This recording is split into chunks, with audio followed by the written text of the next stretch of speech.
আন্তর্জাতিক বাণিজ্যের নতুন উত্তেজনা। যুক্তরাষ্ট্রের পাল্টা সিদ্ধান্তে বাংলাদেশ সহ দক্ষিণ এশিয়ার একাধিক দেশের মাথায় এখন চাপা উত্তাপ। ৩৫% শুল্কের হুমকি কমে এখন ২০%।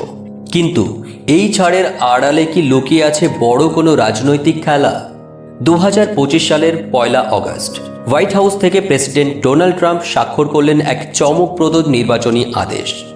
বাংলাদেশ, ভারত, পাকিস্তান সহ একাধিক দেশের ওপর পাল্টা শুল্ক আরোপ করছে যুক্তরাষ্ট্র। বাংলাদেশের উপর যেখানে কিছুদিন আগেই ৩৭% শুল্ক আরোপ করা হয়েছিল, এবার তা কমিয়ে ২০% করা হয়েছে। কিন্তু কিভাবে?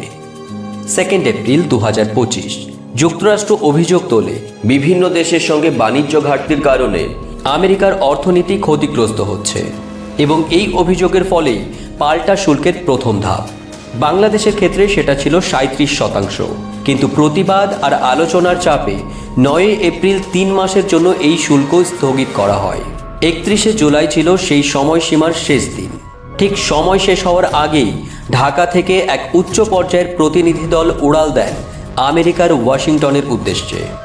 তাদের নেতৃত্বে বাণিজ্য উপদেষ্টা শেখ বশিরউদ্দিন, সাথে ছিলেন জাতীয় নিরাপত্তা উপদেষ্টা খলিলুর রহমান, বাণিজ্য সচিব মাহবুবুর রহমান ও অতিরিক্ত সচিব নাজনীন কাউসার চৌধুরী।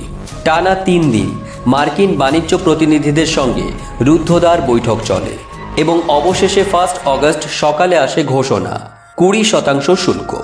যেখানে আশঙ্কা ছিল ৩৫ থেকে ৪০% শুল্কে, সেখানে ২০% নামিয়ে আনা অনেকের চোখে সফল কূটনৈতিক প্রচেষ্টা। কিন্তু বাণিজ্য উপদেষ্টা শেখ বশিরউদ্দিনের মতে, আমরা ২০%-এর নিচে প্রত্যাশা করেছিলাম, তবে এখনও আমরা প্রতিযোগিতামূলক অবস্থানে আছি। প্রশ্ন উঠছে, এই শুল্ক বাংলাদেশের রপ্তানিকে কতটা প্রভাবিত করবে? পোশাক, হস্তশিল্প, চামড়া এইসব খাত সরাসরি প্রভাবিত হওয়ার ঝুঁকিতে রয়েছে।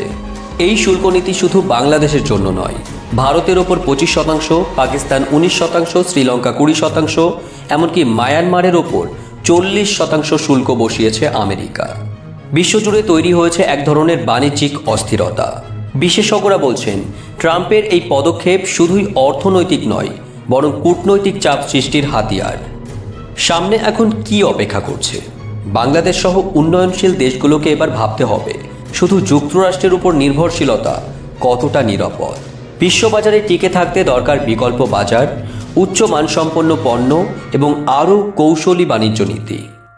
বাংলাদেশ হয়তো আপাতত কিছুটা শ্বাস ফেলছে, কিন্তু প্রশ্ন রয়ে গেছে, এই শুল্ক কমানোর পেছনে কি রয়েছে দীর্ঘমেয়াদী আশ্বাস নাকি সাময়িক শান্তি?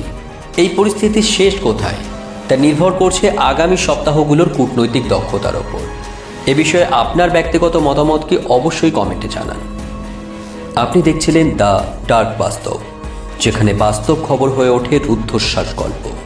ভিডিওটি ভালো লাগলে লাইক দিন, সাবস্ক্রাইব করুন আর শেয়ার করুন, যাতে পর্দার আড়ালের গোপন সত্যিগুলো সবাই জানতে পারে।